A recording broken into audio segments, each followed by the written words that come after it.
After the divorce, I immediately froze $200 million. My cheating husband, eager and excited, took his mistress to buy a luxury apartment and nearly collapsed when he found out that his account had only $0 left. Hello everyone. Thank you for being here with me today. Before I begin my story, I'd love to know which city you're joining us from. Please feel free to share in the comments. Now, let me take you into this story.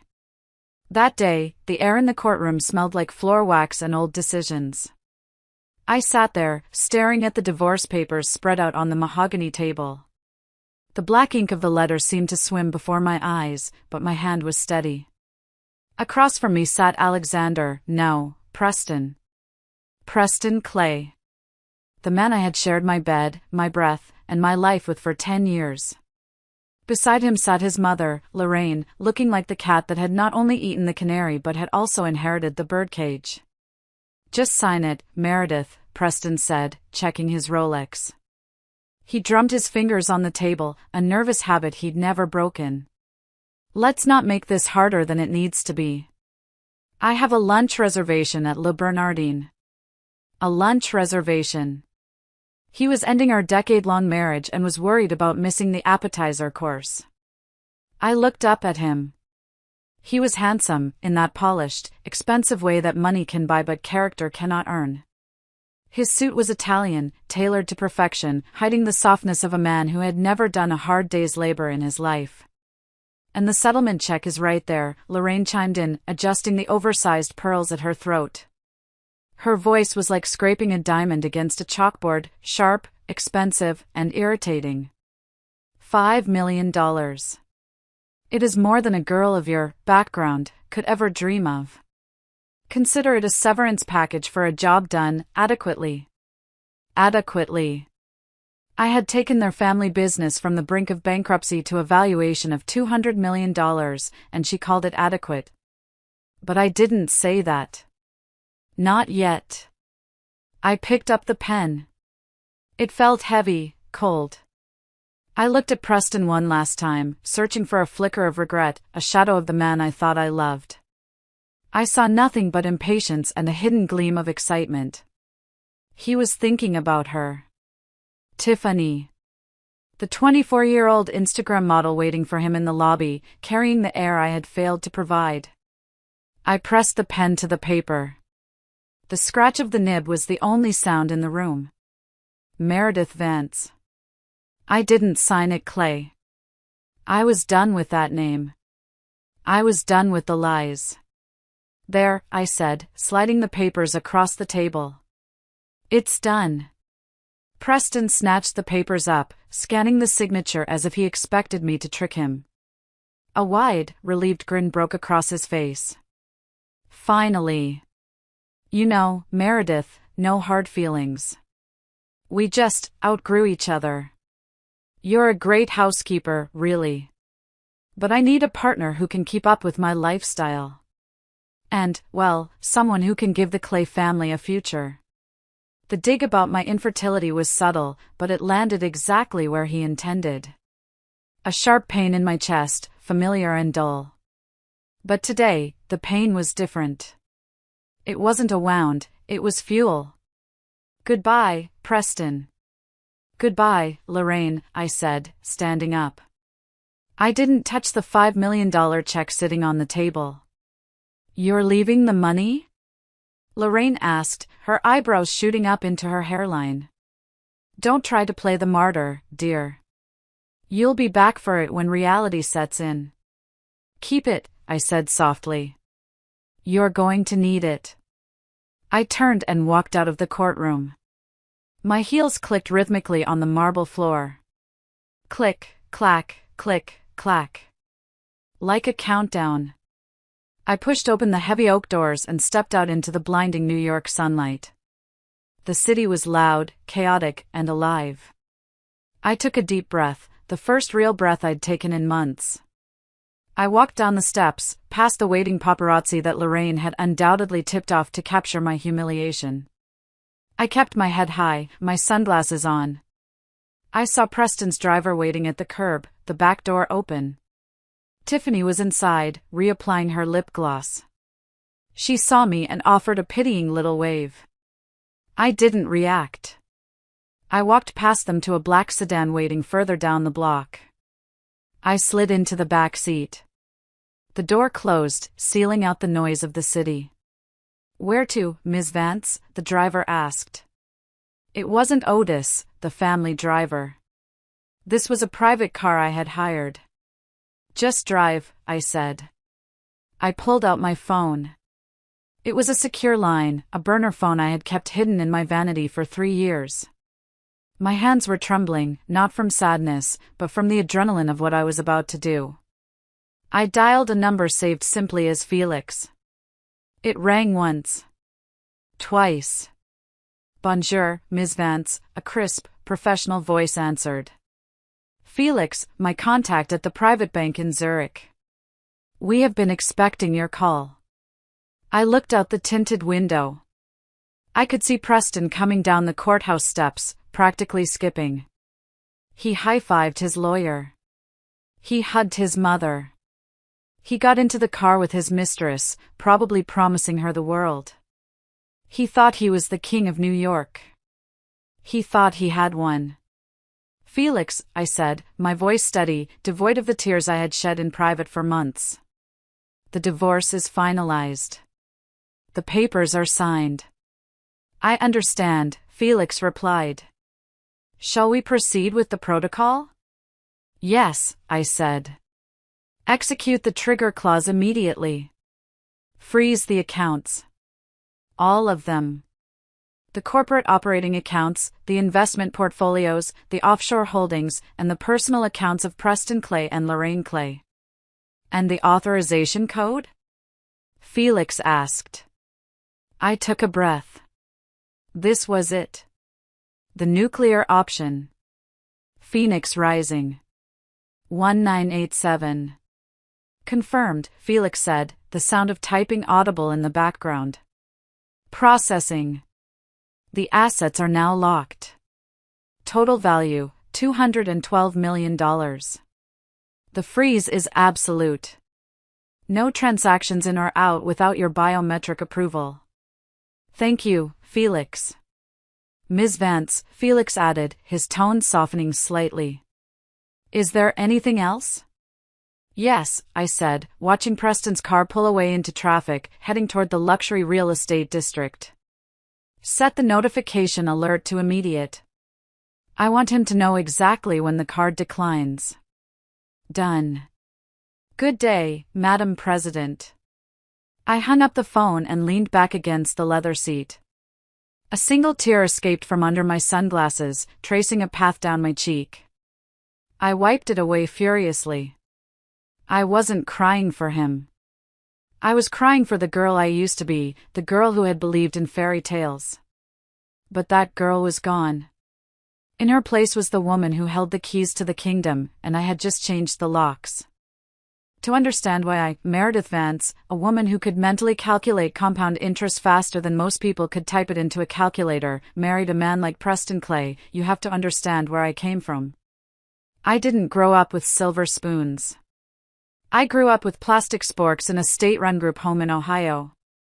My parents died in a car accident when I was 4, leaving me with nothing but a fuzzy memory of my mother's laugh and a terrifying intelligence that alienated me from the other kids.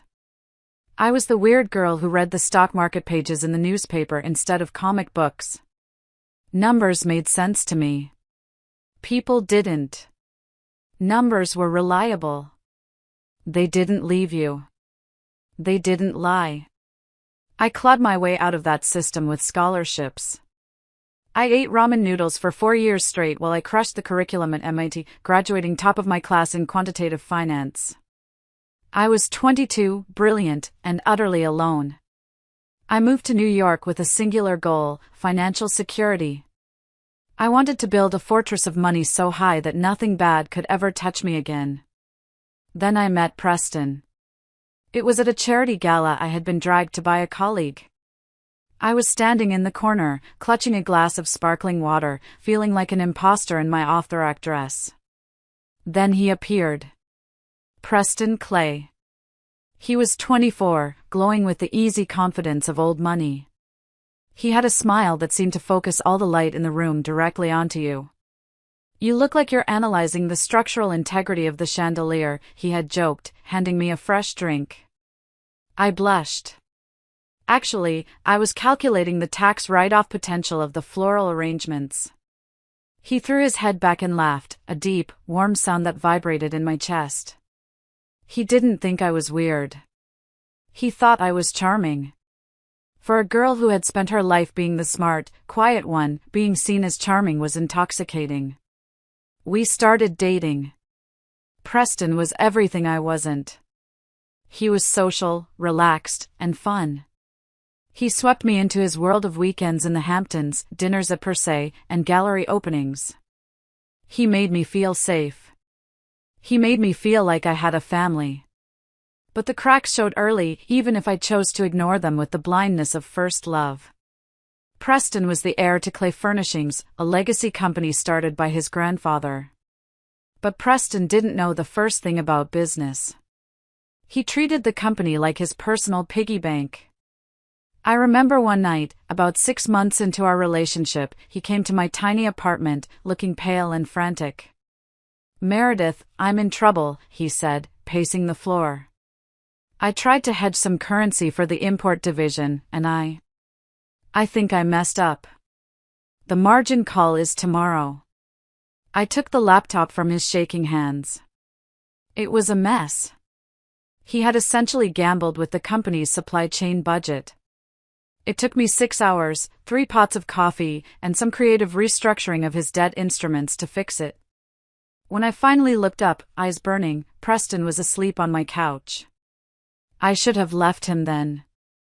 I should have seen that he was a child playing dress-up in a CEO's suit. But the next morning, when he woke up and I told him it was fixed, he hugged me so tight I couldn't breathe.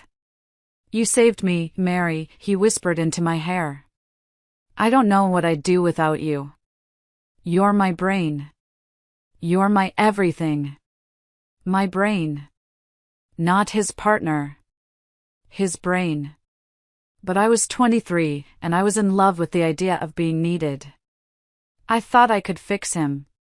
I thought that if I just worked hard enough, I could make him into the man he was supposed to be. So when he proposed a year later with a ring that cost more than my entire college education, I said yes. I ignored the way his mother, Lorraine, looked at me like I was a stain on the carpet. I ignored the fact that she insisted on a prenup that basically said I would leave with nothing if we divorced. I signed it because I thought, we will never divorce. I will make us indispensable to each other. I was naive. I didn't realize that to people like the Clays, people like me are just staff. Highly paid, sleeping in the master bedroom staff, but staff nonetheless. I resigned from my high-paying job at a hedge fund to help out with the family business. Lorraine spun it to their friends that I was retiring to focus on the home, but the reality was that Clay Furnishings was bleeding money. They were millions in debt, their designs were outdated, and their logistics were a nightmare. I stepped in. I became the invisible hand. I sat in the background while Preston took the meetings. I wrote the scripts. I crunched the numbers. I managed the crisis. And Preston? He played golf. He went to luncheons. He basked in the praise of being the young visionary turning the family company around. I told myself it was enough. I had a home. I had a husband. I belonged somewhere. I buried my ambition under the guise of being a supportive wife. I convinced myself that his success was our success. I remember the first time I saw the look in his eyes, the look that told me he believed his own hype. It was about 3 years in. We had just closed a major deal with a hotel chain, a deal I had negotiated for months. At the celebratory dinner, he stood up to make a toast. "I just want to say," Preston beamed, raising his glass, "that natural instinct is something you can't teach. Some of us just have a gut feeling for business." The table applauded. I clapped too, my smile fixed and brittle. He didn't even look at me. He didn't mention my name. He genuinely believed his gut feeling had closed that deal, forgetting the 80-page risk analysis I had forced him to memorize the night before. That was the moment the seed of resentment was planted. It lay dormant for years, watered by every slight, every dismissal, every time Lorraine asked me why I hadn't given them a grandchild yet, as if my uterus was the only thing I brought to the table. But the real turning point, the moment that gave me the power to do what I did today, happened 5 years ago. It didn't happen with Preston. It happened with his father, Arthur Clay. And that is a secret I kept even from my husband. Especially from my husband. Arthur Clay was a hard man. He was the kind of old-school industrialist who built things with iron and steel, not spreadsheets and algorithms. For the first few years of my marriage, he terrified me. He barely spoke to me, usually grunting a greeting from behind his newspaper. I thought he hated me just as much as Lorraine did. I was wrong. He was watching. 5 years into the marriage, Arthur was diagnosed with pancreatic cancer. It was aggressive. By the time they found it, he had months, maybe weeks. The family went into a tailspin. Lorraine spent her time picking out mourning outfits that would look good in Vogue. Preston fell apart, not out of grief, but out of fear. He was terrified of having to actually run the company without his father's name as a shield. I was the one who spent the nights at the hospital. I brought my laptop and worked from the uncomfortable plastic chair next to his bed, keeping the company running while the Clay men fell to pieces. One rainy Tuesday, about 2 weeks before he died, Arthur woke up. The morphine had made him lucid for a brief window. The room smelled of antiseptic and dying flowers. "Meredith," he rasped. His voice, once a roar, was now like dry leaves skittering on pavement. I jumped up. "Mr. Clay? Do you need water? Should I call the nurse?" "Sit down," he ordered, gesturing with a frail hand. "Close the laptop. Stop making my son look competent for 5 minutes." I froze. I slowly lowered the lid of the computer. "I don't know what you mean, sir. Don't lie to a dying man." "It's rude," he coughed, a wet, rattling sound. "I've known for years. I read the reports, Meredith. I know Preston. He can't read a balance sheet to save his life. He thinks EBITDA is a Greek island. The pivot to sustainable materials? The logistics overhaul? That wasn't him. That was you." I stayed silent, my heart pounding against my ribs. "Why do you do it?" he asked, his eyes, surprisingly sharp and blue, boring into mine. "Why do you let him take the credit? Why do you let Lorraine treat you like a decorative vase?" "Because he's my husband," I said, my voice trembling. "Because I love him. And because I want this family to survive." Arthur sighed, closing his eyes for a moment. "Loyalty. A rare commodity. Dangerous, if placed in the wrong hands. And my son is the wrong hands." "He tries," I defended weakly. "He is weak." Arthur snapped, the monitor beeping faster. "He is weak, he is vain, and he is easily led. Lorraine has spoiled him rotten. If I die and leave the company to him, he will run it into the ground in 2 years. Or worse, he'll sell it for parts to buy sports cars and whores." He reached out and grabbed my wrist. His grip was surprisingly strong. "I built this company from a wood shop in a garage. I will not let it die because of my sperm's incompetence. I need a successor. A real one. Mr. Clay, there is no one else," I said gently. "There is you." He pressed a button on his bedside rail. A moment later, a man walked in. It wasn't a nurse. It was Felix, the banker from Zurich, and a notary public I didn't recognize. "What is this?" I asked, standing up. "This," Arthur said, "is the Clay Family Blind Trust. I had my lawyers draw it up months ago. I've just been waiting to see if you were tough enough to handle it. Handle what? Ownership, Arthur said. I am transferring 80% of the voting shares, my entire controlling interest, into this trust. The beneficiary is technically Preston, so he gets the dividends, the lifestyle, the fancy dinners. But the trustee? The person with the sole authority to vote the shares, to hire and fire the CEO, to control the assets? He pointed a shaking finger at me. That's you. I stared at him, the room spinning. Mr. Clay, I can't. Preston will never accept that. Lorraine will kill me. They won't know, Arthur whispered. That's the beauty of it. It's a blind trust with a delayed activation clause. As long as you are married to Preston, and as long as the company is profitable, he plays CEO. You pull the strings from the shadows, just like you've been doing. But legally? You own him. You own it all. Why? I asked, tears pricking my eyes. Why me? Because you have the brain of a shark, Meredith, but you've been acting like a goldfish, Arthur smiled weakly. I'm giving you teeth. But there is a condition. A trigger clause. He motioned for Felix to hand me the document. I read the highlighted paragraph. Section 19, the fiduciary shield.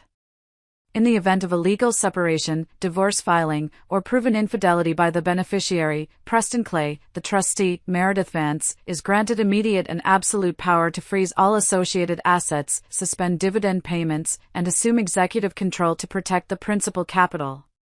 If he stays loyal, he stays rich, Arthur wheezed. If he betrays you, if he throws you away like Lorraine wants him to, then you have the power to take it all back. All of it. Promise me, Meredith.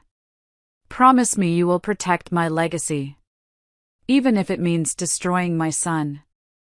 I looked at the old man, dying and desperate. I looked at the documents that validated 10 years of my silent labor. I thought about Preston, who was currently at a golf retreat because the stress of the hospital was too much for him. I took the pen. I promise, I whispered. I signed the papers. Arthur Clay died 3 days later. At the funeral, Preston cried dramatically on my shoulder while Lorraine complained about the flower arrangements. They had no idea that the quiet woman standing in black next to the grave wasn't just a grieving daughter-in-law. I was their boss. I was their banker. And I was their judge. For 5 years, I kept that secret. I locked it away in the deepest part of my heart. I prayed I would never have to use it. I worked harder than ever. I turned Clay Furnishings into Vance and Clay, though I let them keep the Vance name off the building. I launched the EcoSmart line. I quadrupled our revenue. I gave Preston everything. I gave him success, respect, wealth. And I waited, hoping that Arthur was wrong about his son. But Arthur wasn't wrong. He was a prophet. For the last 5 years, my life became a masterclass in compartmentalization. To the outside world, I was Meredith Clay, the supportive, slightly mousy wife of the visionary CEO Preston Clay. I attended the galas, I smiled for the society pages, and I nodded politely when Lorraine made backhanded compliments about my thrifty outfit choices. But the real work happened in the attic. We lived in a sprawling townhouse on the Upper East Side, paid for by the profits I generated. I claimed the small, drafty attic room as my hobby space. Preston thought I was up there scrapbooking or reading romance novels. Lorraine called it my pout-pout room. In reality, it was the nerve center of a multinational corporation. I had 3 monitors set up behind a false bookshelf. From that room, I directed the supply chains in Vietnam. I negotiated shipping contracts with Rotterdam. I hedged our currency risk against the fluctuating euro. I wrote every single email that Preston sent to the board of directors. My routine was grueling. I would wake up at 5 a.m. to check the Asian markets. I would make Preston his green smoothie and lay out his vitamins by 7 a.m. While he was at the gym, I would draft his daily agenda and talking points for his meetings. "Babe, this memo on the Q3 projections is brilliant," he would say over breakfast, glancing at the paper I had slipped into his briefcase. "I was just thinking about this exact strategy in the shower." "I know you were," I would say, pouring him coffee. "I just typed it up for you." He would kiss me on the forehead, a distracted, perfunctory peck. What would I do without my little secretary? Little secretary. That's what I had become in his eyes. Not the architect of his empire, but the help. The only person who knew the truth was Elena.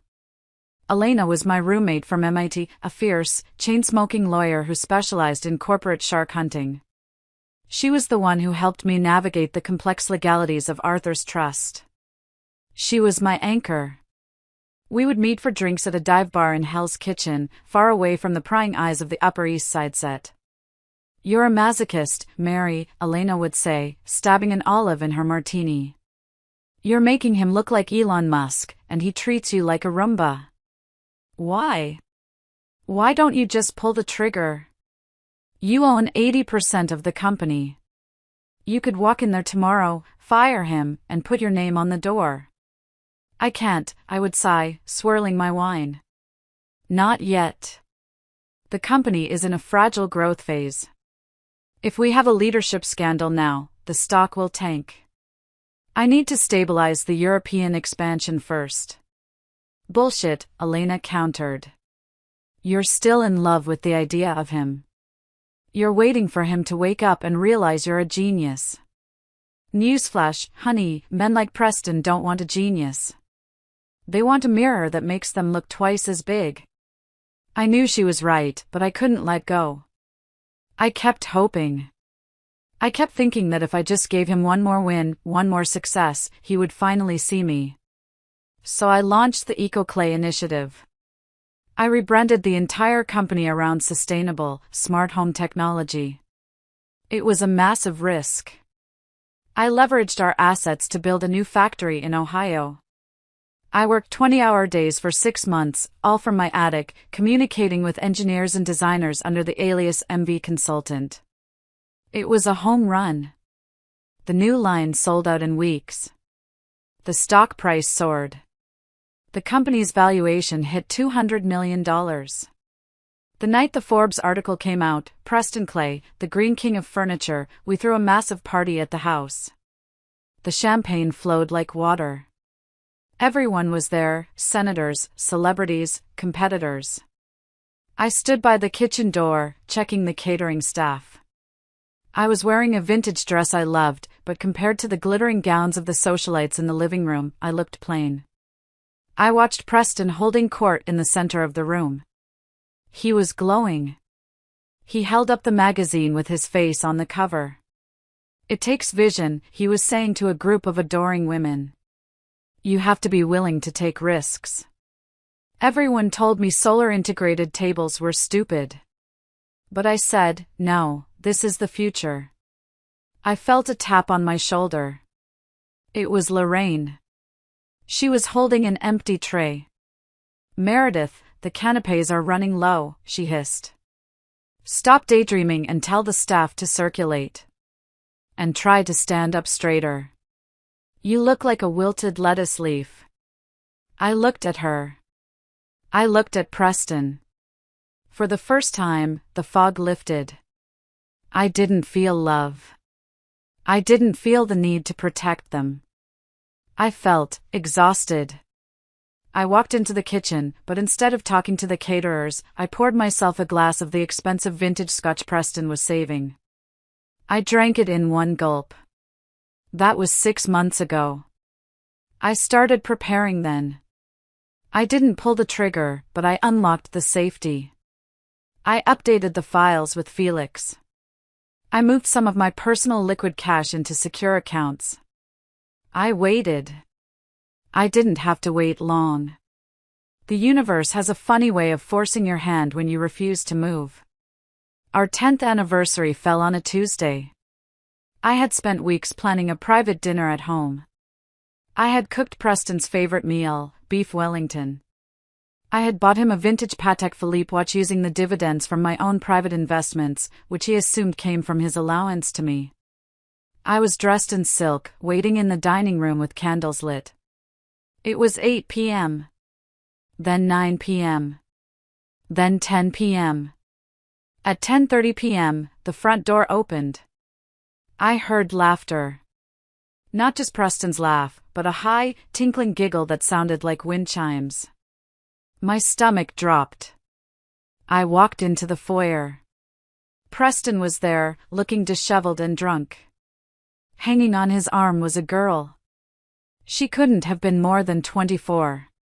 She was blonde, impossibly thin, and wearing a dress that was more of a suggestion than a garment. This was Tiffany Starr. I recognized her from the marketing photos for our new catalog. "Preston?" I said, my voice barely a whisper. "Oh, hey, Mary," Preston said, stumbling a bit. "Sorry we're late. We were celebrating." "Celebrating?" I asked, looking at the girl. She looked back at me with wide, faux innocent eyes, her hand resting protectively on her flat stomach. "Meredith, this is Tiffany," Preston said, as if introducing a new colleague. And, well, there's no easy way to say this. Lorraine appeared from the living room. She must have been waiting for them. She walked straight past me and embraced Tiffany. "Oh, look at her!" Lorraine cooed. "She's glowing." "Preston, you did good." "What is going on?" I demanded, the trembling starting in my hands. Preston straightened up, trying to muster some dignity. "Meredith, I want a divorce. I've filed the papers. My lawyer will send them over tomorrow." The world stopped. "You, on our anniversary?" It seemed like a good time to make a clean break, he shrugged. "Look, let's be honest. It hasn't been working. You're boring, Meredith. You're always working, always tired. And Tiffany is life. She's energy." And, Lorraine interrupted, a cruel smile twisting her lips, "Tiffany is pregnant. With a boy." The air left my lungs. Pregnant. The one thing I couldn't give him. The one thing Lorraine had tortured me about for a decade. "A heir," Preston said, beaming at Tiffany's stomach. "A real clay heir. I can't let my son grow up in a broken home. So, I need you to move out. Tonight." "Tonight?" I choked out. "This is my house. I paid for the renovation. I pick out the furniture." "It's my house," Preston corrected.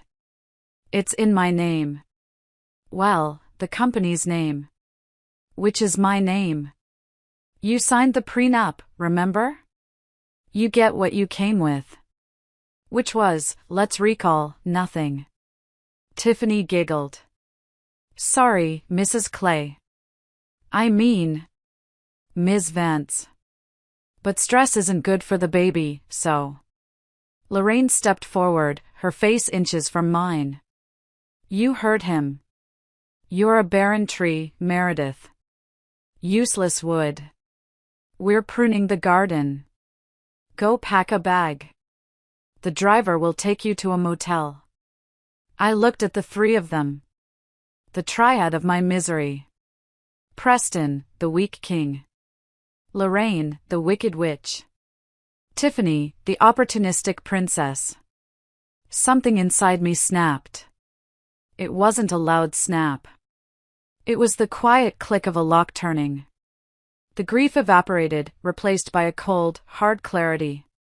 The promise I made to Arthur Clay echoed in my ears: "If he betrays you, take it all back." "I see," I said. My voice was steady. It scared them a little. The room went quiet. "I won't need a motel," I said. "And I won't need your driver." I walked up the stairs to the bedroom. I didn't pack clothes. I packed my laptop. I packed the hard drive with the trust codes. I packed the picture of my parents. I walked back down. They were already opening a bottle of champagne in the living room. "Goodbye, Preston," I said from the door. Yeah, take care," he waved his hand, not even looking back. "Don't forget to leave the keys." I dropped the keys on the console table. I walked out into the cool New York night. I pulled out my burner phone and texted Elena. "It's happening. Prepare the war room." That was 3 days ago. Today, I signed the papers. Today, I am no longer the wife. I am the trustee. And class is about to be in session. Preston wasted no time. Less than an hour after leaving the courthouse, my tracking alerts, which I still had access to because I was the administrator of the family cloud account, pinged.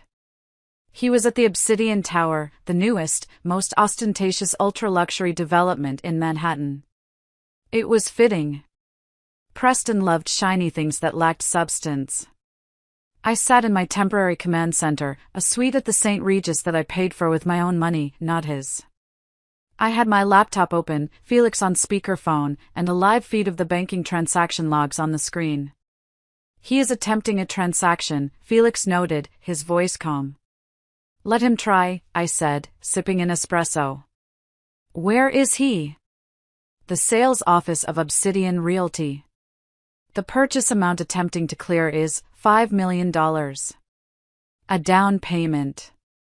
I closed my eyes and visualized the scene. I knew exactly how it would play out. Preston Clay strutted into the showroom with Tiffany on his arm. She was wearing oversized sunglasses and touching her stomach as if she were carrying the Messiah. The sales team fawned over them. "Mr. Clay." "A pleasure," the lead agent gushed. "We have the paperwork ready for the Penthouse duplex. Private pool, 360-degree views of the city. It's the crown jewel." "Nothing but the best for my new family," Preston announced loud enough for the other customers to hear. He kissed Tiffany on the cheek. "See, babe? I told you. Queen of the castle." "It's amazing, baby," Tiffany squealed. "Can we get the nursery done in imported marble?" "Whatever you want," Preston grinned. He reached into his crocodile skin wallet and pulled out the black card. The Centurion. The card that had no limit. The card that symbolized his power. He handed it to the agent with a flourish. "Put the $5 million down on this. I'll wire the rest next week." The agent took the card with reverence. "Of course, Mr. Clay." "Just a moment." Preston leaned against the marble counter, drumming his fingers. He was already imagining the housewarming party. He would invite the mayor. He would show everyone that he didn't need Meredith. He was Preston Clay, the tycoon. Beep. The agent frowned at the machine. He swiped the card again. Beep. A red light flashed on the terminal. "Is there a problem?" Preston asked, a flicker of annoyance crossing his face. I'm not sure, sir." "It says declined," the agent said, his voice dropping to a whisper. "Declined?" "Don't be ridiculous," Preston laughed, but it sounded tinny. "That card has a $5 million rolling limit. Try it again. Your machine is probably broken." The agent inserted the chip this time. He waited. Access denied. Code 19, asset freeze. Contact issuer. The agent turned the screen so Preston could see it. "I'm sorry, Mr. Clay. It's a code 19. It says the assets are frozen." "Frozen?" Preston snatched the card back. "That's impossible. I'm the CEO. Who froze it?" Tiffany stopped looking at the brochure for marble nurseries. "Preston? What's going on?" "Nothing. Just a bank glitch," Preston snapped, sweat beading on his forehead. He pulled out his phone. I'll transfer it directly from the corporate account. He opened the Clay Furnishings banking app. He logged in with his Face ID. The dashboard loaded. Usually, it showed a comforting string of numbers. Today, it showed a single digit. $0. Status, frozen, contact administrator. He swiped to his personal savings. $0. He swiped to the investment portfolio. $0. No, no, no, Preston muttered, tapping the screen frantically. This is a hack. We've been hacked. He dialed the number for Alvarez, the CFO. He put it on speaker because his hands were shaking too hard to hold the phone to his ear. Alvarez. What the hell is going on? Preston shouted. Why are my accounts showing 0? Why is my card declined? Alvarez's voice came through, sounding terrified. Mr. Clay? I tried to call you. We're locked out. Everything is locked out. The payroll, the operating accounts, the supply chain payments. Someone initiated a hostile administrative override 10 minutes ago. Who? Who did it? Was it the Russians? No, sir, Alvarez stammered. The bank sent over the authorization code. It came from the trustee. What trustee? I'm the owner. Sir, the bank says the order came from Meredith Vance. The silence in the showroom was deafening. The sales agent took a step back, looking at Preston like he was a contagious disease. Tiffany dropped her sunglasses. Meredith? Preston whispered. That's not possible. She's just the wife. I listened to the silence on the other end of the tracking bug I had planted in his wallet months ago. I took a slow sip of my espresso. It tasted like victory. Felix, I said into the phone. Send a notification to his phone. Just a text. Message content? Tell him, balance due. I watched the dot on the map. I could imagine his face. The color draining away. The realization that the parasite he thought he had removed was actually the host. But this was just the warning shot. The real war was about to begin. Watching the color drain from a narcissist's face when his credit card declines is a special kind of therapy, isn't it? I admit, I replayed that moment in my head about 100 times. But believe me, Preston's nightmare is just getting started. If you are still listening, please hit the like button and comment the number 1 below. It lets me know you are enjoying the karma, and it really helps support my story.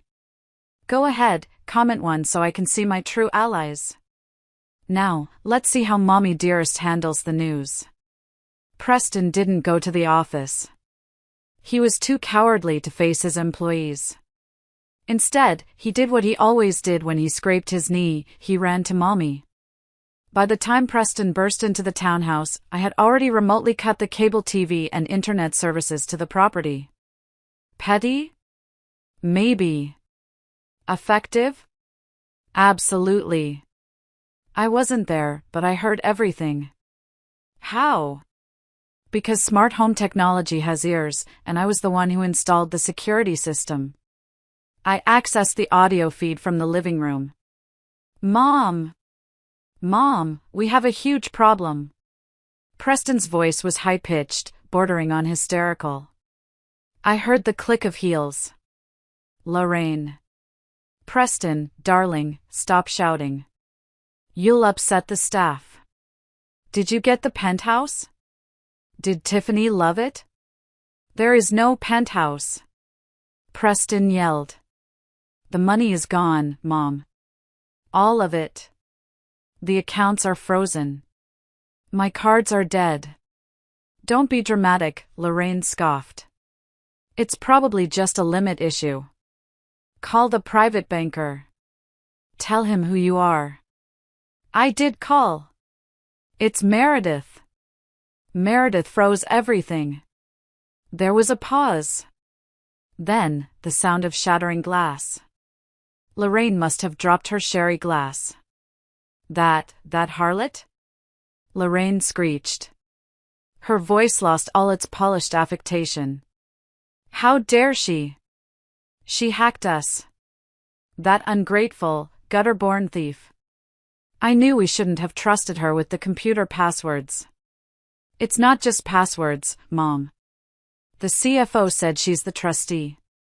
He said she has legal authority. Legal authority? She's a housewife. Lorraine was pacing now, her voice getting louder. She signed the prenup. She has nothing. This is theft. Pure and simple. She's trying to blackmail us for a bigger settlement. What do we do? Tiffany's voice piped up, sounding whiny. Preston, my friends are going to see that the card declined. It's going to be on page 6. You promised me security. Shut up, you stupid girl. Lorraine snapped. Focus. Preston, call the police. Tell them your ex-wife has embezzled corporate funds. Tell them she's a cyber terrorist. I want her in handcuffs by dinner time. I can't call the police yet, Preston stammered. If the shareholders find out we've lost access to the accounts, the stock will plummet.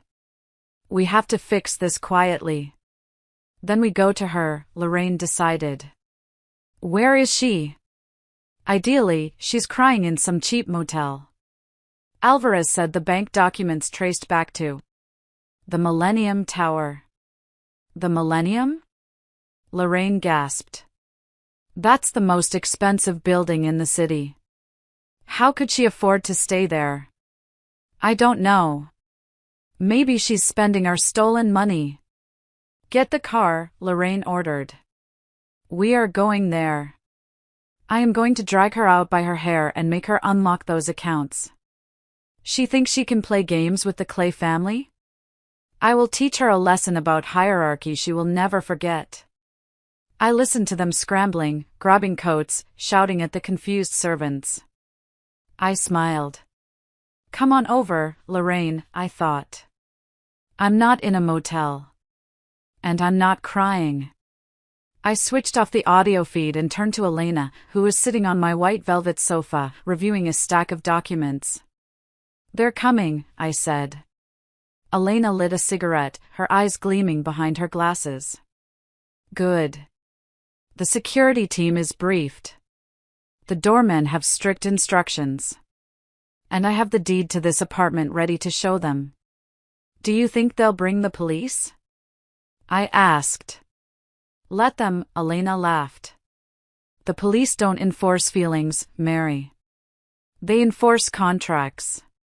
And we have the ultimate contract. I walked to the floor-to-ceiling window. From the 50th floor, New York looked like a grid of lights. Somewhere down there, a black sedan was racing toward me, carrying 3 people who thought they were wolves. They didn't know they were driving straight into the lion's den. The Millennium Tower is a fortress.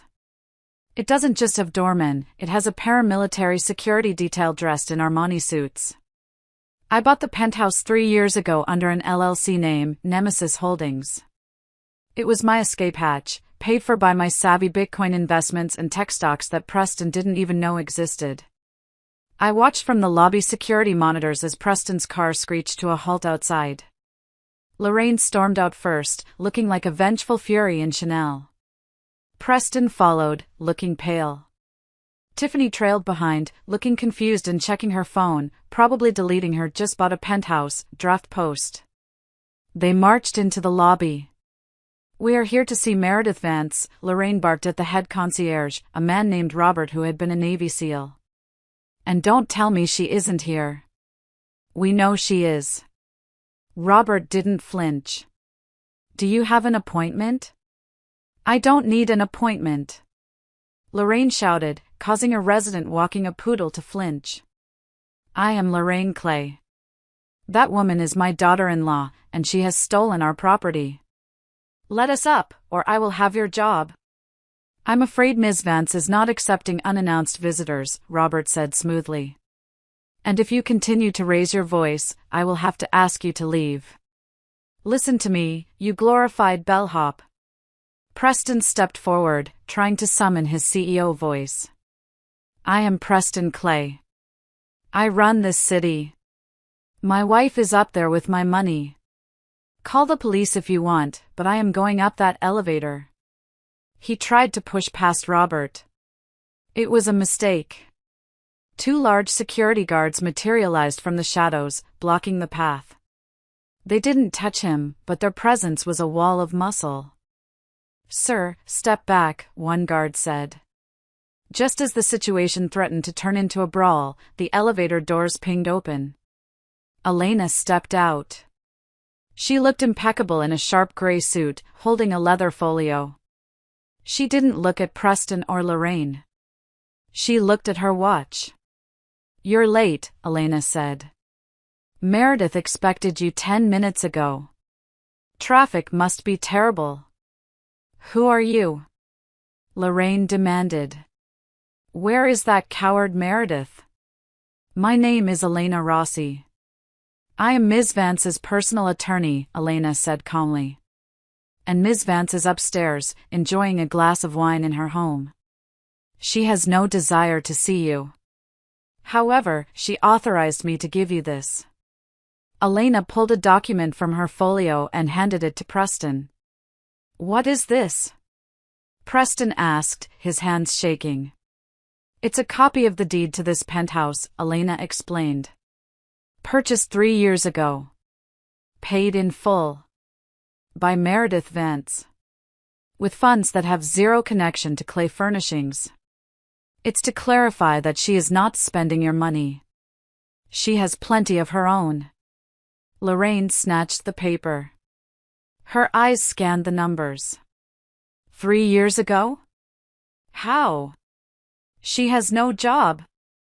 She has no income. She has a brain, Elena said, her voice dripping with ice. Something that seems to be in short supply in your family. While you were buying purses, Lorraine, Meredith was investing.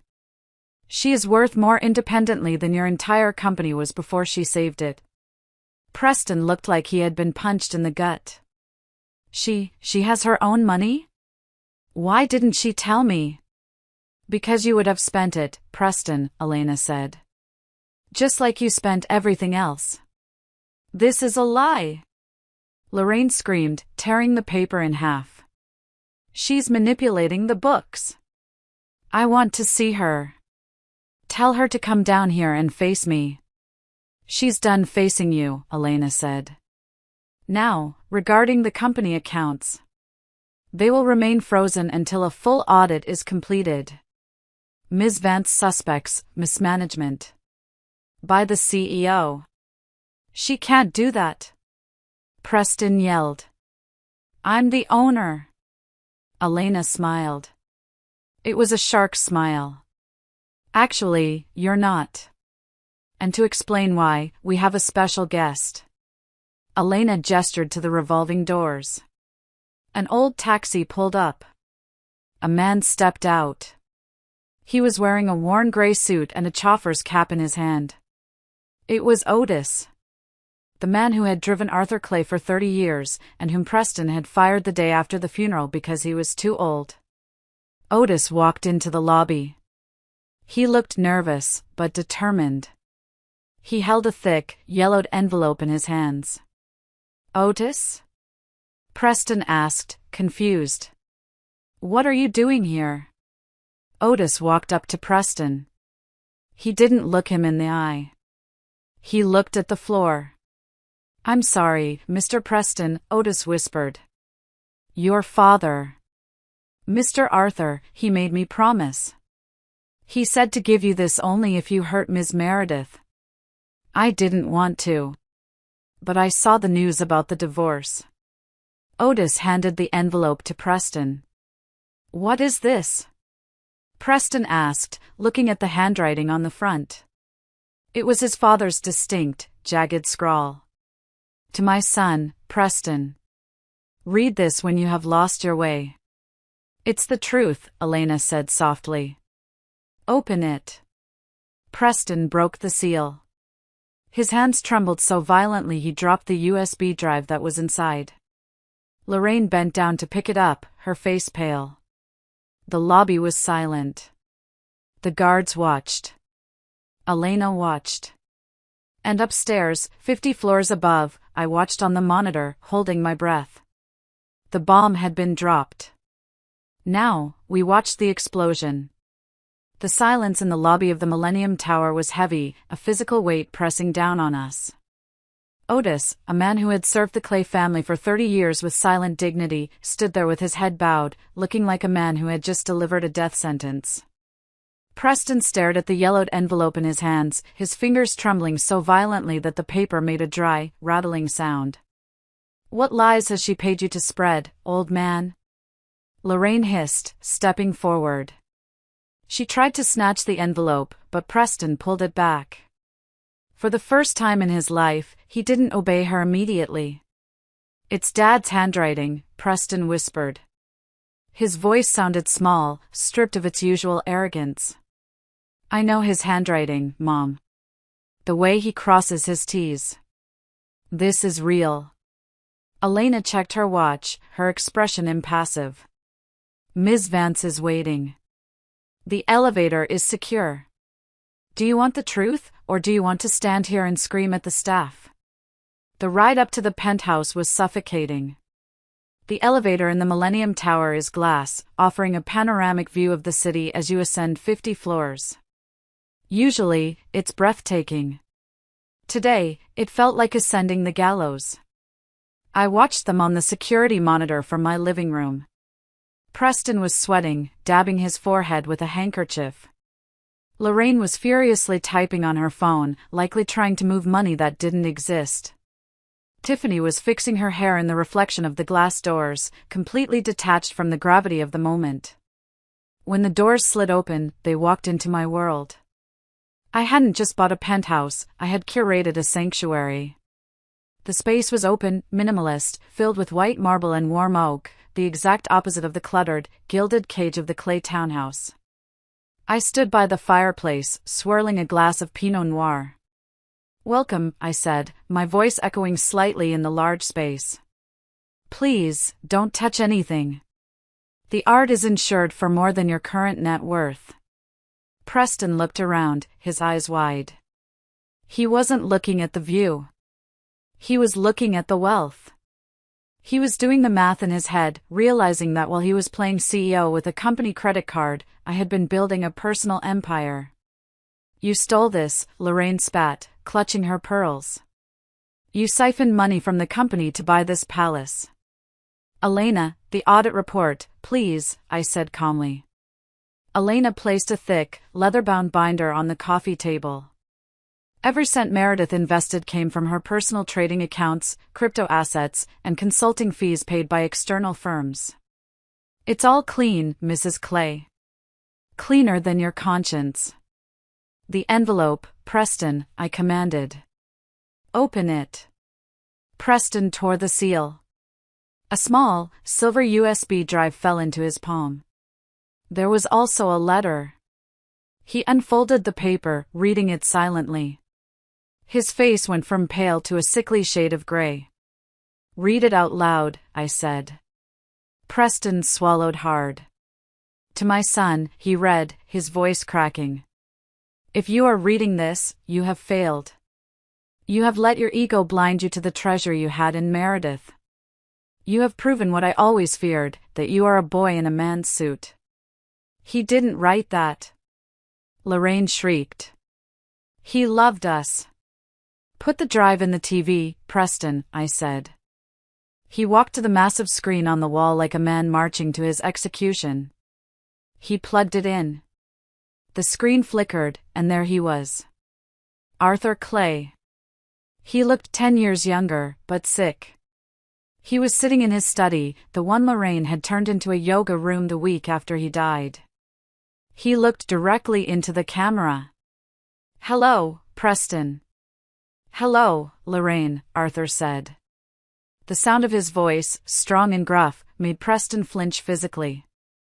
If Meredith has released this video, it means the trigger clause has been activated. It means you, my son, have been unfaithful. It means you, my wife, have been cruel. On screen, Arthur leaned forward. I built clay furnishings from sawdust and sweat. I didn't build it for you to buy sports cars or for Lorraine to host tea parties for people who hate her. I knew, Preston. I knew about the gambling debts in college. I knew about the failed investments you tried to hide from me. You have no instinct for this business. Preston sank to his knees on my white rug, staring up at his father. But Meredith. Arthur's face softened. I watched her. I saw her fixing your messes late at night. I saw her rewriting your proposals. She has the mind of a titan. I created the blind trust to protect the company from you, Preston. I made her the trustee because she is the only one who can save us. She owns the voting rights. She owns the control.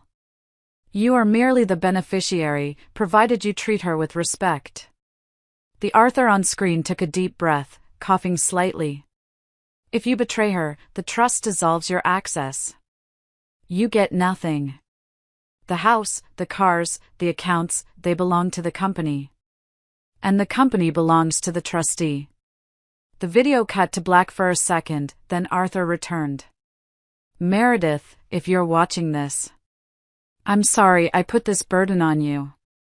I'm sorry I asked you to babysit a grown man. If they have pushed you to this point, do not show mercy.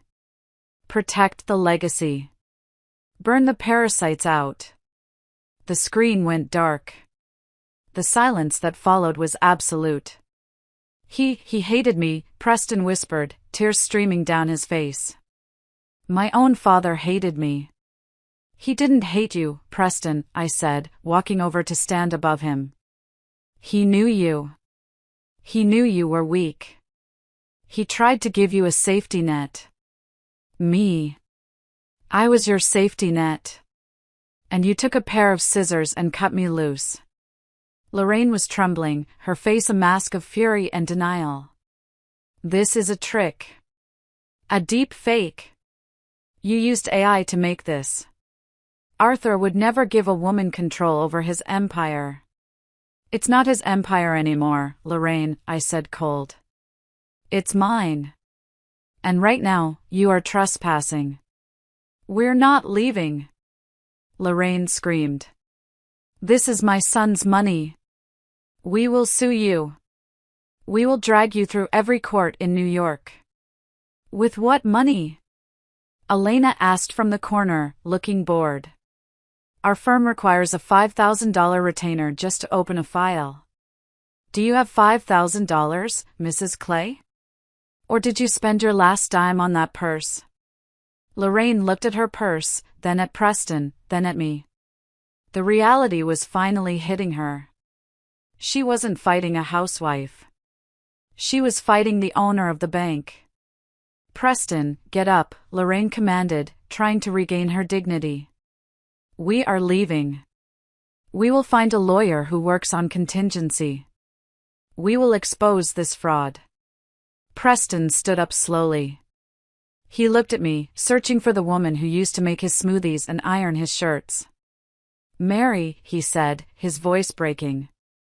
Please. The baby. Tiffany is pregnant. You can't do this to a child. I looked at Tiffany. She had been silent the whole time, watching the video with a calculating expression. She wasn't crying. She was thinking. I'm not doing anything to the child, Preston, I said. You are.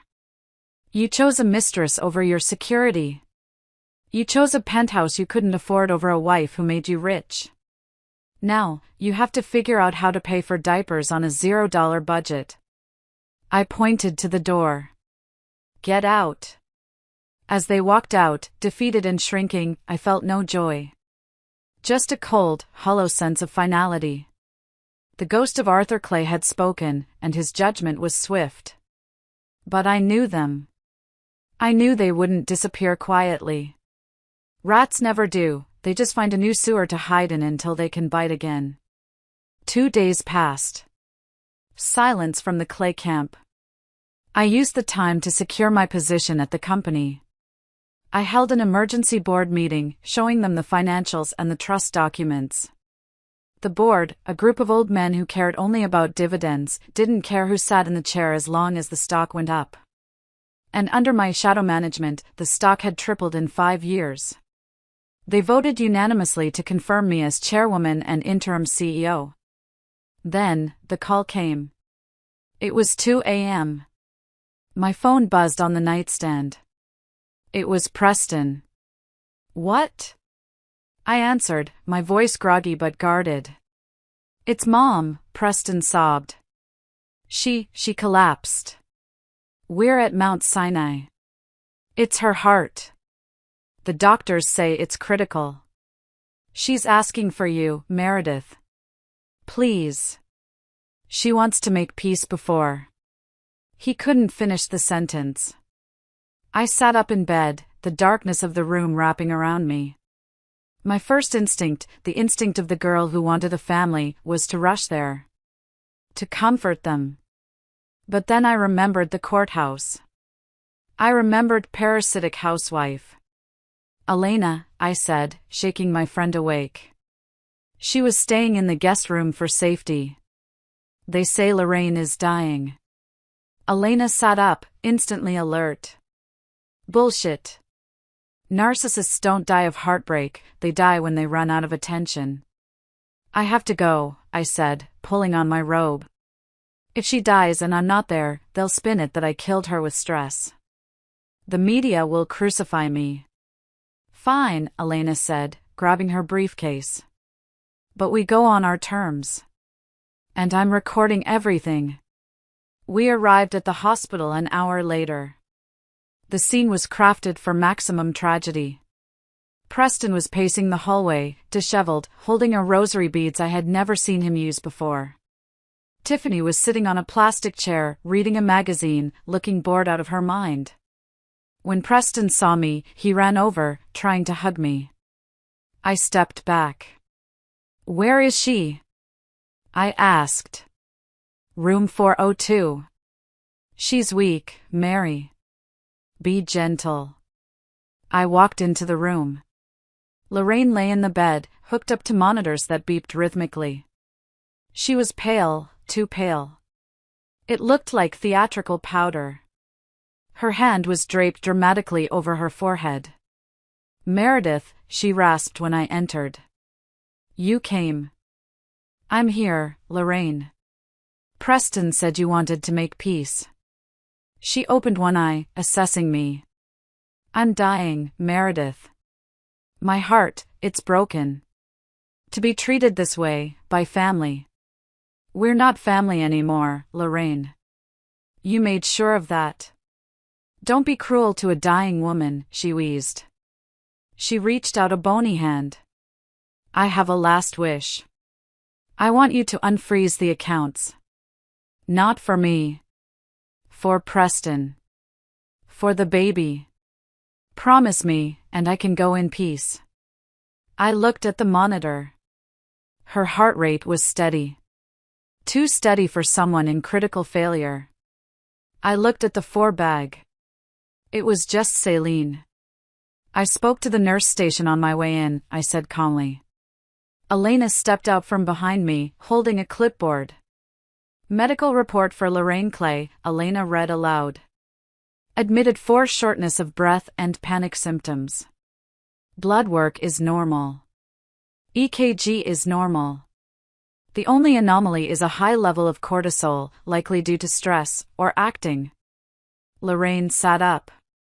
The frail old lady act vanished instantly. You bribed the nurses. No, I'm the emergency contact on your insurance policy, which I pay for, I said. Or I did pay for. The premium is due tomorrow, and since the accounts are frozen, I suggest you get better fast. This private room costs $3,000 a night. You monster! Lorraine screamed, ripping the pulse oximeter off her finger. The machine flatlined with a loud beep, but she was very much alive, red-faced and furious. You want me to die in a gutter? I want you to stop lying, I said. There is no heart attack. There is only a cash flow attack. Preston rushed into the room, hearing the screaming. Mom? What's happening? She's faking it, Preston, I said, turning to him. Just like she faked liking me for 10 years. Just like you faked being a businessman. I'm not faking. Lorraine yelled, standing up on the bed. I am stressed. I am destitute. Look at us, Meredith. We are your family. How can you sleep at night knowing we have nothing? I sleep just fine, I said. Because for 10 years, I slept with one eye open, fixing your mistakes. Now, I'm done. I pulled a document from Elena's briefcase. However, I said, dropping the file on the bed. I am not a monster. I have a proposal. A way for you to survive. It's not the life you had, but it's better than a shelter. What is it? Preston asked, eyes lighting up with desperate hope. A surrender, I said. Total and complete surrender. The hospital room transformed from a stage of tragedy to a negotiation table. Lorraine sat cross-legged on the bed, wiping off her deathbed makeup. Preston stood by the window, looking like a child waiting for a timeout. Tiffany hovered by the door, listening intently. Here are the terms, I said, opening the folder. This is non-negotiable. You sign tonight, or I walk away, and you can explain to the billing department how you plan to pay for this room. Read it, Preston said, his voice hollow. Condition 1, ownership, I began. Preston, you currently hold the title of CEO and a seat on the board. You will resign immediately. You will sign over the remaining 20% of your personal shares to the trust. This gives me 100% control. In exchange, the trust will assume your personal debts, the credit cards, the gambling markers you thought I didn't know about, and the mortgage on the townhouse. You're taking my shares? Preston gasped. That's my birthright. Your birthright is worth $0 right now because the stock is tanking with you attached to it. I'm offering to buy your debt with your worthless shares. Fine, he whispered. What else? Condition 2, employment, I continued. I will not leave you unemployed. You need a job to pay child support. I am offering you a position at Vance and Clay. VP of Strategy? He asked hopefully. No. Junior Sales Associate for the tri-state area. You will report to Brenda in regional sales. Base salary is $80,000. Commission based on performance. You drive your own car. You buy your own lunch. Brenda? Preston looked horrified. She hates me. She's been trying to get a meeting with me for 5 years. Well, now she's your boss. Be nice. Lorraine interrupted. What about me? Where do I live? Condition 3, housing, I said. The townhouse is being listed for sale tomorrow to cover the liquidity crisis you caused. Lorraine, I have secured a lease for you. A 2-bedroom condo in Queens. Forest Hills. It's a nice neighborhood. Safe. Quiet. Queens? Lorraine made a sound like a dying cat. I am a socialite. My friends live on Park Avenue. Your friends liked you for your money, Lorraine. You'll find they don't visit much when you're poor. The rent is paid for 1 year. After that, you'll need to find a job. I hear Macy's is hiring seasonal greeters. And the baby? Tiffany spoke up for the first time. What does the heir get? I turned to her. Condition 4, the mistress. I looked Tiffany up and down. If the child is Preston's, and we will be doing a DNA test the moment it is born, the trust will provide a standard education fund. College tuition, books, board. But no cash payouts. No mansions. No Ferraris. Just an education. If you want a luxury life, Tiffany, you'll have to earn it. That's it? Tiffany scoffed. That's your offer? A college fund for a kid not even born yet? I have expenses now. Then get a job, I said. I hear Preston is hiring in sales. Maybe you can be a team. I took a pen out of my pocket and clicked it. The sound echoed in the room. You have 10 minutes to decide, I said. Elena has the notary stamp ready. Preston looked at Lorraine. Lorraine looked at the wall. They were trapped. They knew it. They had no leverage, no money, and no allies. I'll sign, Preston said, his shoulders slumping. I have no choice. I will never forgive you for this, Lorraine spat at me as she grabbed the pen. You are stealing our lives. I'm buying them, I corrected. At a discount. They signed. The scratching of the pen was the sound of an empire falling. Elena stamped the documents with a satisfying thud. Pleasure doing business, I said, collecting the papers. Preston, report to Brenda on Monday at 8 a.m. Don't be late. She writes people up for tardiness. I turned to leave. Wait, Tiffany said. I'm not signing anything. You don't have to, I said. This deal is with the Clays. You're just collateral damage. I walked out of the hospital. The air outside was cold, but it felt clean. I had taken everything back. But as I got into the car, I couldn't shake the look on Tiffany's face. It wasn't defeat. It was calculation. The alliance between the Clays and Tiffany didn't last 24 hours after the hospital meeting. It crumbled not with a bang, but with a desperate, clawing fight for survival. I was back in my office the next morning, reviewing the liquidation plans for the townhouse, when my private line rang. It was Tiffany. We need to talk, she said. No baby voice. No giggles. Just a hard, gritty tone. I'm busy, Tiffany. Make time.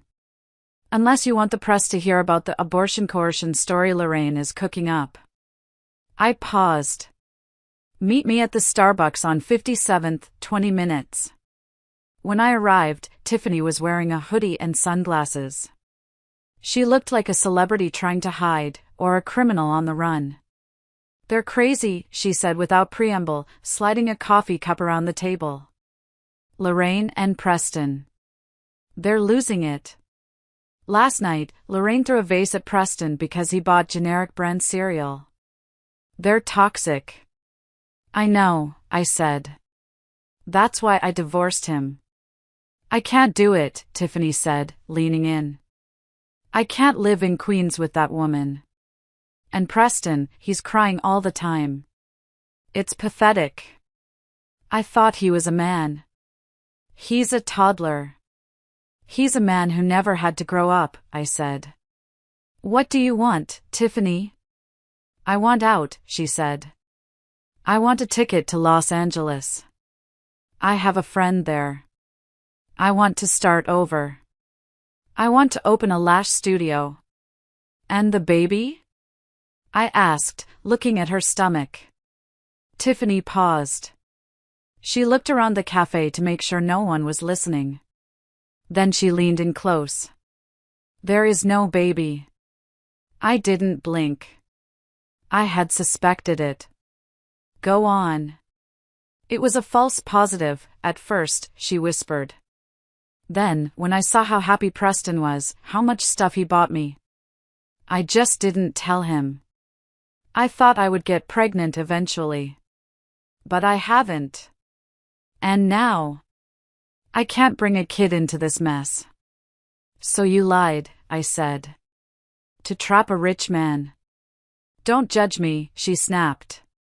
You leveraged a blind trust to trap him too. We're both playing the game, Meredith. You're just better at it. I had to admire her audacity. She was right, in a twisted way. Why are you telling me this? Because Lorraine is meeting with a journalist from the Daily Scandal right now, Tiffany said, dropping the bomb. She's going to tell them you forced me to get an abortion to save the company money. She wants to paint you as a baby killer. She thinks it will force the board to fire you for moral turpitude. My blood ran cold. That kind of rumor, even if false, stays with you forever. It sticks. I have proof, Tiffany said, tapping her phone. I recorded them plotting it this morning. I have voice memos. I have texts. How much? I asked. 50,000, she said. Cash. And a first-class ticket to LA. $50,000 was a cheap price to save my reputation. But more than that, having Tiffany turn on them would be the ultimate checkmate. I'll give you 20,000 now, I said. And the other 30 after you stand on a stage with me and tell the truth. A press conference?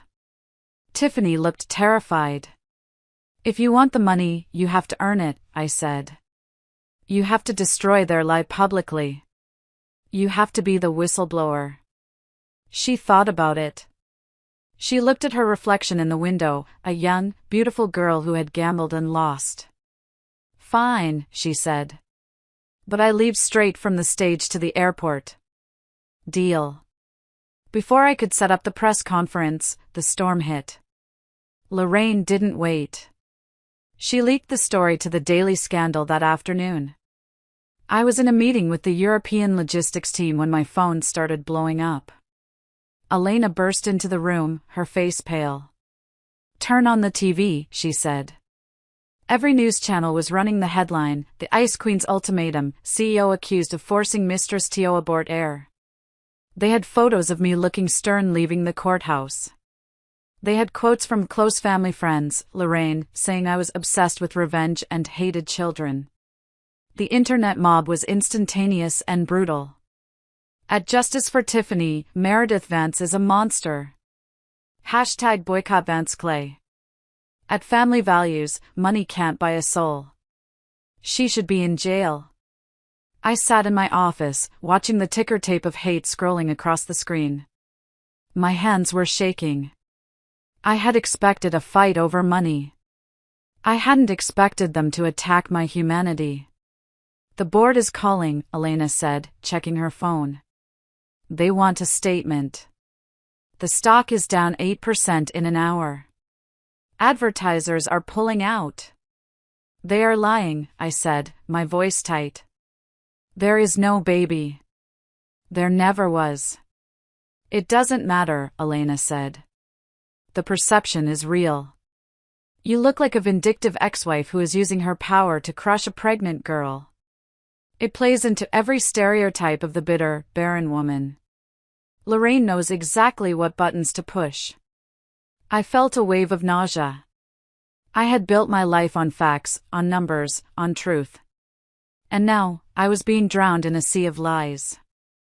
I walked to the window. Down on the street, I could see a few protesters already gathering with signs. Shame on Meredith. I want to quit, I whispered. I have the money. I could just sell the company, take my millions, and disappear. Let them have the ashes. Elena walked over and grabbed my shoulders. She turned me around. Look at me, she said fiercely. That is exactly what they want. They want you to break. They want you to run. If you run now, you admit guilt. You will be the villain forever. Arthur didn't give you this company because you were nice. He gave it to you because you are a shark. Be the shark, Meredith. I looked at my friend. I thought about the 10 years I spent fixing Preston's messes. I thought about the nights I cried myself to sleep because I couldn't get pregnant, only to have Lorraine mock me for it. The sadness evaporated. It was replaced by a cold, burning rage. Get the PR team, I said. Book the auditorium. Call every network. CNN, Fox, MSNBC. Everyone. What are you going to do?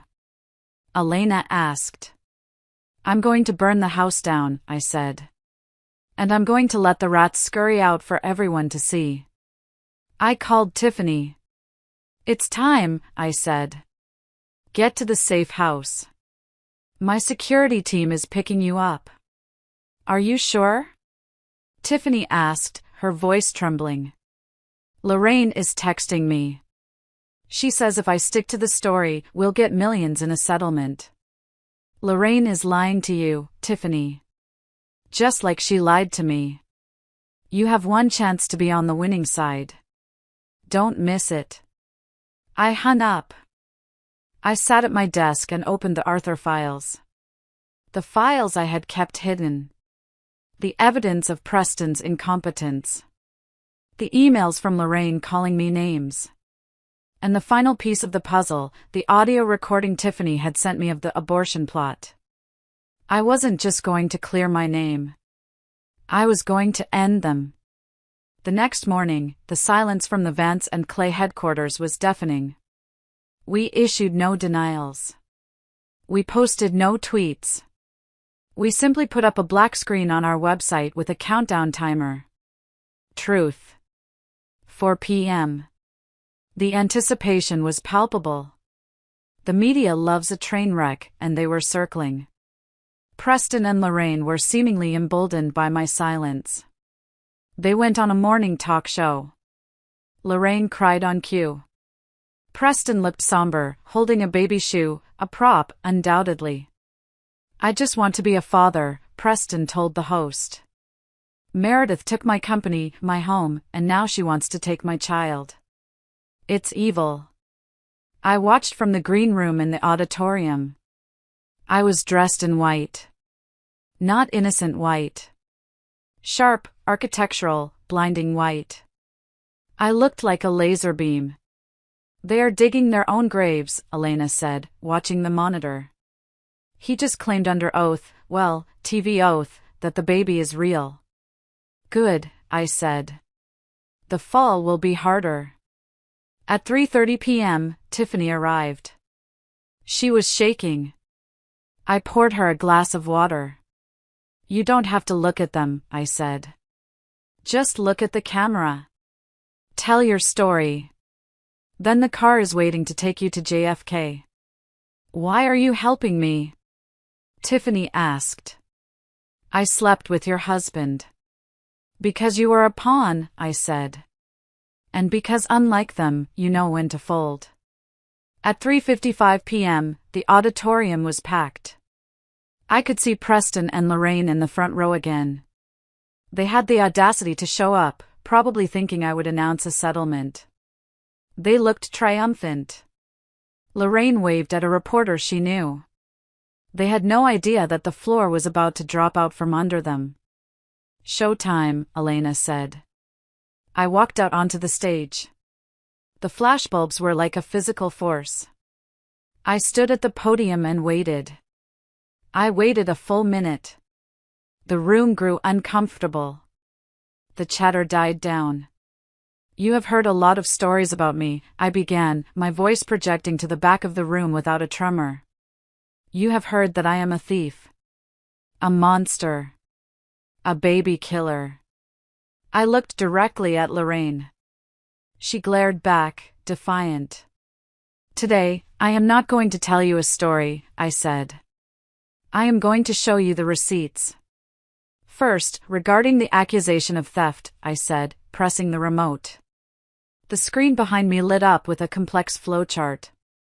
It showed the flow of money from my personal trading accounts into the company.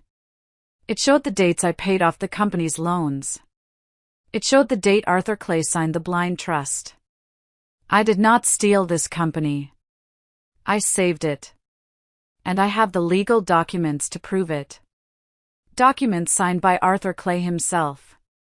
I played a clip of the Arthur video, the part where he calls Preston weak and me the only hope. The room gasped. Preston shrank in his seat. But that is business, I said. Let's talk about the personal accusations. The accusation that I am forcing a woman to terminate a pregnancy. You are.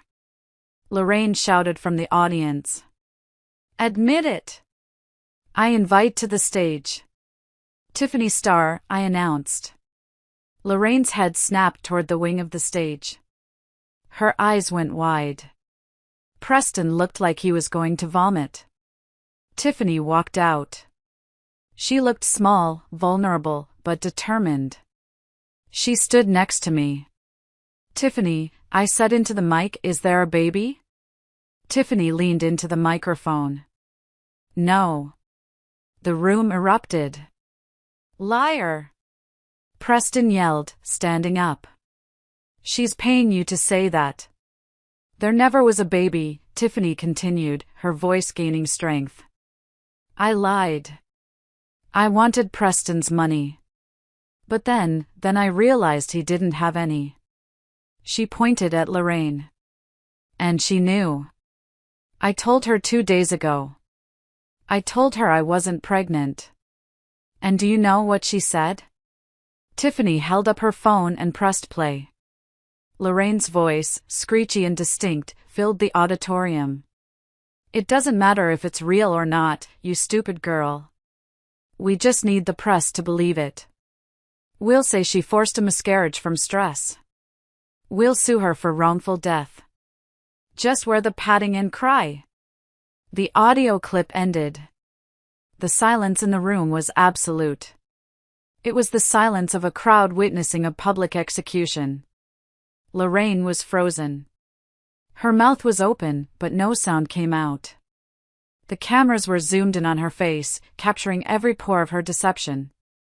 That, I said, pointing to the screen where the audio wave was still displayed, is the character of the people accusing me. They fabricated a child. They fabricated a crime. They were willing to destroy a life that didn't exist just to ruin mine. I looked at Preston. Preston, you didn't even know, did you? You believed the lie because you wanted to believe you were a man capable of creating a legacy. But you were just a puppet. Preston looked at Tiffany, then at his mother. The betrayal in his eyes was total. He realized he had lost his wife, his fortune, and his dignity for a lie. I didn't know, he stammered to the cameras. I swear. It's too late, Preston, I said. Security, please escort Mr. Clay and Mrs. Clay from the building. They are trespassing. 2 large guards stepped forward. Lorraine tried to slap one of them, screaming about her rights. It only made for better TV. They dragged her out, kicking and screaming. Preston followed, head hung low, a broken man. I turned back to the audience. The trust stands, I said. Vance and Clay stands. And I stand. Any further defamation will be met with the full force of my legal team. I walked off the stage. Tiffany followed me. Thank you, she whispered. Go, I said, handing her the envelope with the cash and the ticket. Don't look back. She ran. I stood in the wings with Elena. We watched the chaos on the monitors. You did it, Elena said. You actually did it. It's done, I said. But I didn't feel elated. I felt heavy. The truth is a heavy weapon. The weeks that followed were a slow-motion car crash for the Clays. Preston didn't show up for his sales job on Monday. He couldn't face the humiliation. He disappeared into a bottle of scotch. Lorraine was charged with attempted extortion and filing a false police report regarding an incident where she claimed I pushed her. She avoided jail time by pleading no contest and agreeing to community service. The image of Lorraine Clay picking up trash on the side of the highway in an orange vest became a meme. They lost the condo in Queens because they couldn't pay the utilities. Last I heard, they were living in a motel in New Jersey, surviving on Preston's unemployment checks and selling off Lorraine's jewelry piece by piece. One rainy Tuesday, I was leaving the office when I saw a man standing by the gate. It was Preston. He looked terrible, bloated, unshaven, wearing a coat that had seen better days. He didn't approach me. He just watched. Otis, my driver, stiffened. "Shall I call security, Ms. Meredith?" "No," I said. "Wait." I rolled down the window. Preston walked over slowly. "You won," he said. His voice was raspy. "I didn't want to win, Preston," I said. "I just wanted to be your partner. You made this a war." "I know," he said. He looked at the building, at the name Vance Group shining in the twilight. "I miss it. Not the money. I miss who I thought I was when I was with you." "That man didn't exist, Preston," I said gently. "He was a projection. You have to find out who you really are now." Can I have a few dollars?" he asked, looking at his shoes. "For food." It was the ultimate humiliation. The prince begging the queen. I reached into my purse. I pulled out a $20 bill. I handed it to him. "Goodbye, Preston. Goodbye, Mary." I rolled up the window. "Drive, Otis." As we pulled away, I saw him walking into the rain, clutching the $20. It broke my heart, but it also healed it. I had saved him one last time. But I couldn't save him from himself. A year has passed. The company is thriving. We launched the European line, and it's a massive success. I have a new board of directors, half of them women. I changed the name of the holding company to Phoenix Trust. I still live in the penthouse. But it's not empty anymore. I host dinners for my friends. Elena comes over on Fridays for wine and chess. David, the architect I met, is designing a new wing for the eco-factory. He's kind. He asks my opinion. He reads my reports. I visit Arthur's grave once a month. I tell him about the stock price. I tell him about the charities I started in his name, scholarships for kids from group homes who are good at math. I kept my promise, Arthur, I say. The legacy is safe. My story is a warning, but it's also a promise. It's a promise that value is not determined by who you marry, or what name you take, or what people say about you. Value is what you build with your own hands. I was a shadow for 10 years. Now, I am the sun. And the view from here is spectacular. If you are out there, feeling invisible, feeling used, sharpen your teeth.